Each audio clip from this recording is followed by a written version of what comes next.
ہمدردی تھی نا آپ کو مفتی سلمان سے، یا مفتی سلمان کی جگہ کوئی اور بھی ہوتا کہ جو تحفظ ناموس رسالت کی بات کرتا ہے، کہ جو دین کے لیے کچھ کرنے کا جذبہ رکھتا ہے، جو قوم کو بیدار کرنے کا کام کرتا ہے، آپ ہمدردی رکھتے ہو اور وہ ہمارے عالم، وہ مفتیان کرام، وہ عاشق رسول کہ جو دین کے لیے کچھ کام کرتے ہیں، وہ پریشانی کے عالم میں ہیں، اگر تمہارے دل میں ہمدردی ہے تو تم ان کے لیے دعائیں کرو۔ آواز اٹھا سکتے ہو تو آواز اٹھاؤ، لیکن خدا را چند ویوز حاصل کرنے کے لیے، چند ڈالر کی خاطر کسی کی زندگی کو برباد نہ کرو۔ پریشانی میں ہے، اس کی پریشانی میں اور اضافہ نہ کرو۔ میرے عزیزو، اس وقت مسلمان کن حالاتوں سے گزر رہا ہے یہ آپ اور ہم سب جانتے ہیں۔ کیا سچویشن ہے، کیا حالات ہیں اس وقت میں،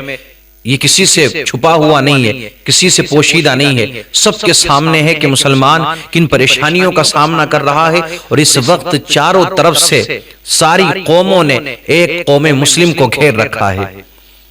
اور آج وہ اللہ کے رسول صلی اللہ علیہ وسلم کی حدیث ہمیں یاد آتی ہے کہ آقا کریم صلی اللہ علیہ وسلم نے ارشاد فرمایا کہ ایک وقت ایسا آئے گا کہ مسلمانوں پر یہ دوسری کافر قومیں ایسے ٹوٹ پڑیں گی کہ جیسے بھوکا کھانے پر ٹوٹ پڑتا ہے۔ وہی حالات میرے عزیزو، آج ہر طرف سے ٹارگٹ کیا جا رہا ہے، اور پریشانیاں جو ہیں وہ ختم ہونے کا نام نہیں لے رہی ہیں۔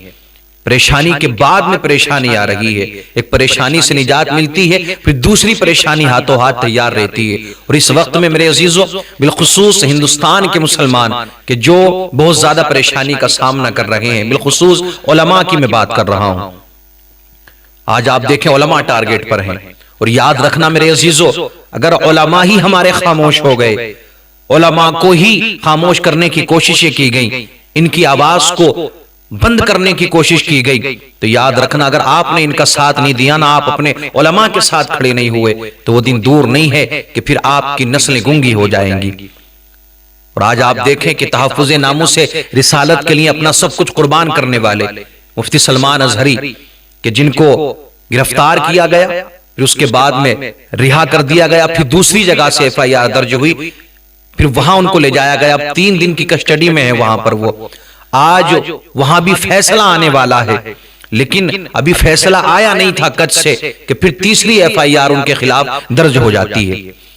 تو میرے عزیزو، ایسا لگتا ہے کہ یہ سارے کام اسکرپٹڈ ہیں، یعنی سب پلاننگ کے تحت سارے کام ہو رہے ہیں، یعنی ایسا لگ رہا ہے کہ یہ پہلے سے پلاننگ تیار کر رکھی ہے کہ ہاں اس طریقے سے کیا جائے گا، ایک رہائی دے دی جائے گی، پھر دوسری FIR درج کرائی جائے گی، پھر وہاں رکھا جائے گا، پھر تیسری FIR درج کرائی جائے گی۔ اور میرے عزیزو، کوئی یہ نہ سمجھے کہ صرف اکیلے مفتی سلمان ازہری ٹارگٹ پر ہیں، نانا میرے عزیز، کئی علماء ہمارے ایسے ہیں کہ جو حق بولنے والے ہیں، کہ جو اپنی قوم کے لیے آواز کو اٹھانے والے ہیں، وہ بھی ٹارگٹ پر ہیں، پھر ان کا بھی نمبر لگنے والا ہے۔ اور اگر ہم متحد ہو گئے، قانون کے دائرے میں رہ کر کے اگر ہم احتجاج کریں گے اور پھر ان کے لیے دعائیں کریں گے، بھروسہ ہمارا صرف اللہ کی ذات پر ہے، کیونکہ وہ رب کریم کے جو نارے نمرود میں حضرت ابراہیم کو محفوظ فرماتا ہے، وہ رب کریم کے جو فرعون کے گھر میں حضرت موسیٰ کو رکھتا ہے، وہ رب کریم جو حضرت یوسف کو آزادی عطا فرماتا ہے، تو ہمارا بھروسہ ہے، یہ ہمارا ایمان ہے، ہمارا عقیدہ ہے کہ وہی رب کریم ہمیں بھی ان پریشانیوں سے نجات عطا فرمائے گا، اور جو ہمارے علماء اس وقت پریشانی کے عالم میں ہے، اللہ رب العزت ان کو بھی آسانی عطا فرمائے گا۔ اس وقت میرے عزیزو، بڑی سمجھداری سے کام لینے کی ضرورت ہے۔ آپ کا ایک بھی قدم، آپ کی ایک بھی غلطی، آپ کی ایک بھی خطا، سب کچھ آپ کا برباد کر سکتی ہے، کیونکہ اس وقت میں آپ ہی مظلوم ہیں اور آپ ہی ظالم ہیں، ظلم بھی آپ پر ہو رہا ہے، ظلم بھی مسلمانوں پر کیے جا رہے ہیں، اور ظالم بھی ہمیں ہی ثابت کیا جا رہا ہے۔ ہماری آستہ سے جڑی ہوئی چیزوں کو توڑا جا رہا ہے، اور کہا یہ جا رہا ہے کہ ہم ہی ظالم ہیں، ہم ہی دہشت گرد ہیں، ہم ہی شدت پسند ہیں۔ جب تک ہم اپنے اندر ایکتا پیدا نہیں کریں گے،